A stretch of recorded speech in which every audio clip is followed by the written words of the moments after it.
Deroxa, famille de médicaments antidépresseurs. Dans quel cas le médicament est-il prescrit? Ce médicament est un antidépresseur qui appartient à la famille des inhibiteurs de la recapture de la sérotonine.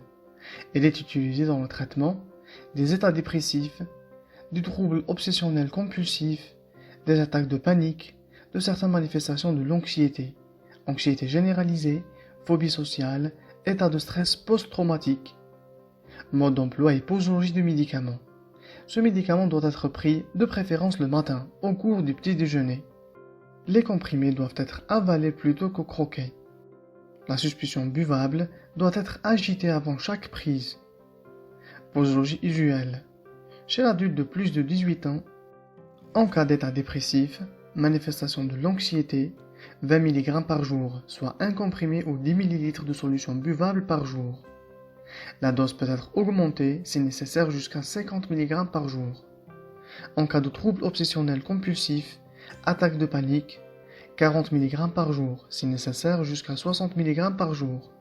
En cas d'insuffisance hépatique ou d'insuffisance rénale, la posologie est plus faible. Contre-indication de médicaments. Ce médicament ne doit pas être utilisé en association avec les inhibiteurs de la monoamine oxydase ou les médicaments contenant de pimoside.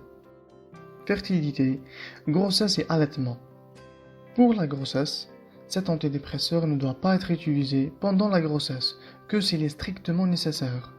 Un traitement non médicamenteux, psychothérapie, doit être privilégié. Le remplacement de ce médicament par un autre antidépresseur peut également être envisagé. Si le traitement est poursuivi jusqu'à l'accouchement, une surveillance renforcée du nouveau-né peut être recommandée. En effet, une insuffisance respiratoire, des difficultés à s'alimenter ou une agitation peuvent parfois survenir dans les premiers jours de vie chez le nouveau-né des mères traité jusqu'à l'accouchement par un inhibiteur de la recapture de la sérotonine. Pour l'allaitement, ce médicament passe très faiblement dans le lait maternel. L'allaitement est envisageable pendant le traitement. Effets indésirables possibles du médicament. La survenue des effets indésirables est plus fréquente au cours des premières semaines de traitement. Ceci s'estompe le plus souvent ensuite. Très fréquente, plus d'un patient sur 10. Nausées, troubles sexuels.